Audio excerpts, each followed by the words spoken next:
ka-agree, simulan na natin ang ating pagtatanim. Patas lang natin yung ating mga binabad na dahon ng saging. Ayan, press lang natin pababa.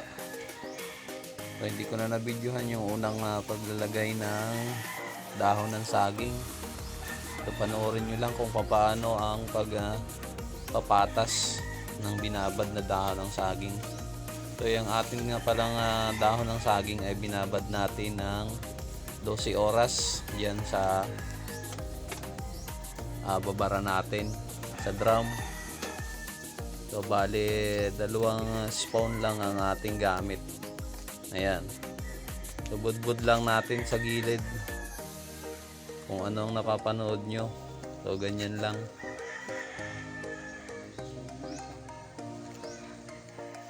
So, pag sa gitna natin nilagay yan, hindi malalagyan, hindi lalabas yung amag niya sa gilid. So, sa gilid lang kasi lumalabas yung kanyang amag. Tapos, doon nag-uumpisa yung ating mga pinheads. Ayan, panoorin nyo na lang.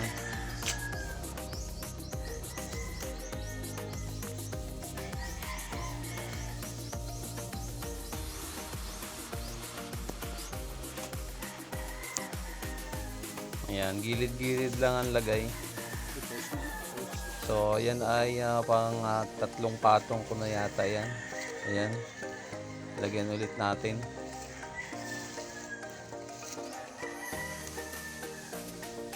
Ayan. Kung ano yung ginawa natin ng umpisa, ganun din yung sunod na mga layer.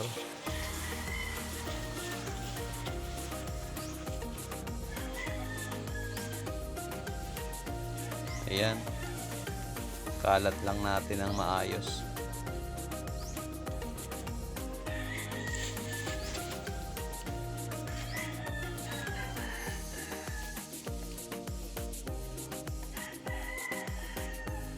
So, ayusin lang natin ng pagkakapatas yung ating mga dahon ng saging.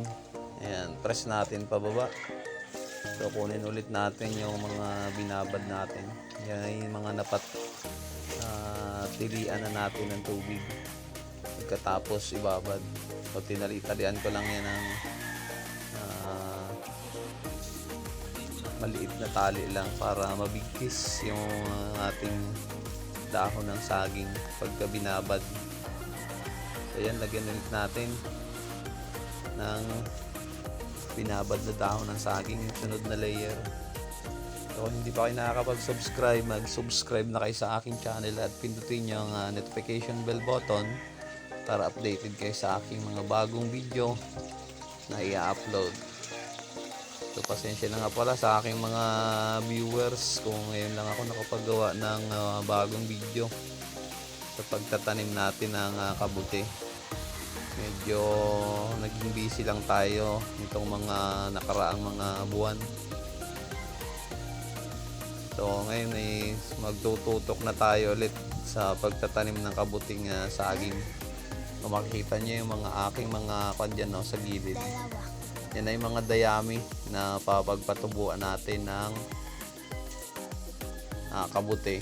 So, ito lang muna ang ating inuna sa dahon ng saging para meron tayong magawa na binhi. So, yan yung ating pagkukunan ng gagawin natin na binhi. So, naubusan ako ng spawn kaya umorder muna ako sa Shopee ng binhi. Kasi wala tayong stock na binhi. Ayan, makikita nyo ang daming dahon sa gilid ng saging at dayami. Ayan, patungan ulit natin.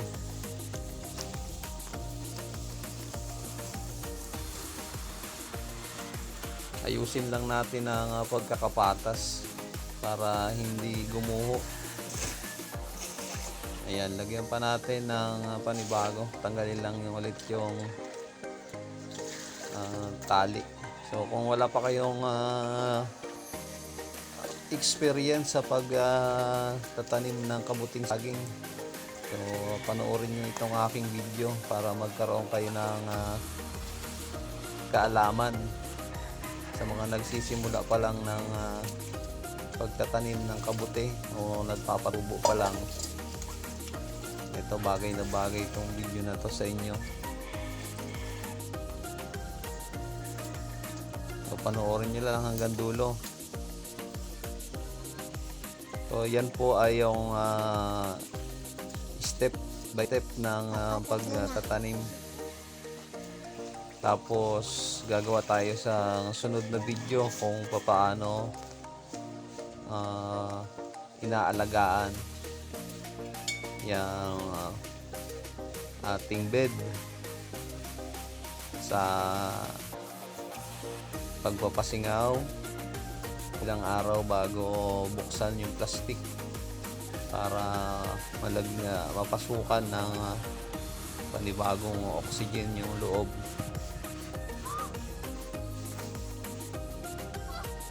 Yan, lagyan lang natin sa tabi. So ganyan lang karami ang ating pagkakalat ng binhi.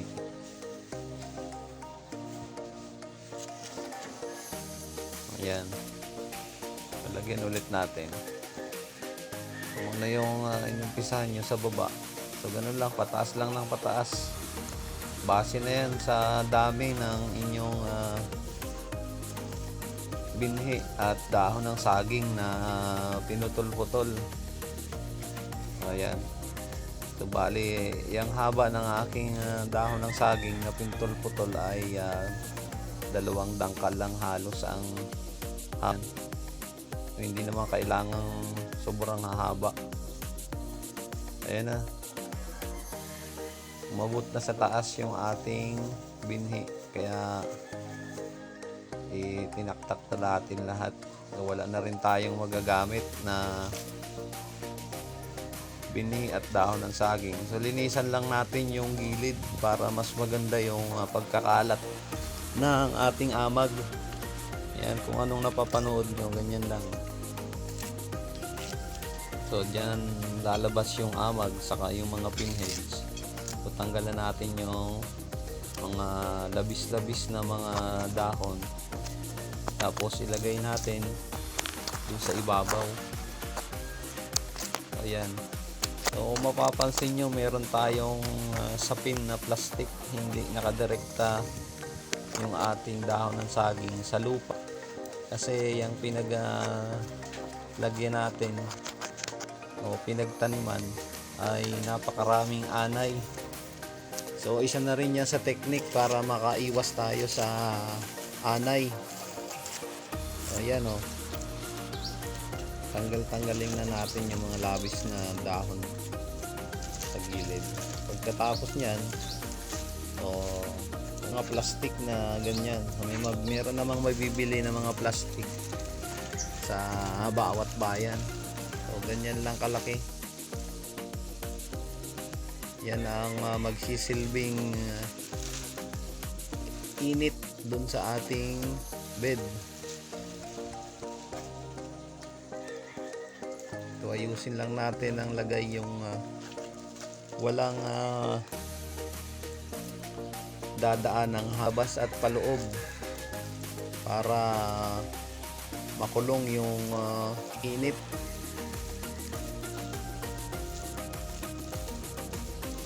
Para mabilis na lumabas yung ating amag at mabilis na mamunga. So estimated yan bago lumabas yung amag ay 4 to 7 days. Ideal na yung 8 or 9 kasi yung 10 at 11 days ay mga pinheads na yon. So ayusin lang natin. Kailangan natin na walang masisingawan sa bawat gilid yung ating bed. Kung mapapansin nyo, nilagay natin ng kahoy dun sa gitna para hindi nakadirektang nakadikit yung plastic natin dun sa ibabaw, para kung meron pa mang tumubaw mas maganda. Ayan.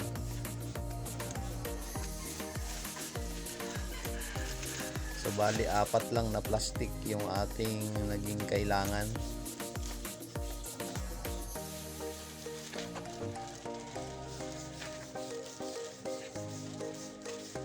So ganyan lang yung napakasimpleng proseso ng yan ay part 1 lang nung pagpapasibol ng ating kabuting saging. So yung part gawin ulit natin ng video, yung pagdating sa pag-aamag, pagpasingaw, at pagdating na ng kanyang pinheads at pag-harvest natin. So sa mga hindi pa po nakakapag-subscribe at kakapanood lang ng bagong video, ay subscribe na po ng aking channel at bilang suporta na rin. So kung meron naman po kayong comment, comment lang kayo dyan, comment section sa baba, at sasagutin po natin yan sa abot po na kaya. So kapag nalagyan na natin ng plastic o lagyan natin ng patong sa ibabaw, yung medyo dark na sako o kaya pampatong, para iwas sa sobrang init. Ayan. So hindi ko pala nabanggit kanina, hindi natin nilagyan niya ng mga dahon-dahon kasi nit ng panahon na hindi na talaga kailangan lagyan niya ng pampainit. So, nilalagay lang yung mga dahon-dahon na yun, dahon ng madre cacao, pag tag-ulan, pero sobrang init. So ayan yung ating bed.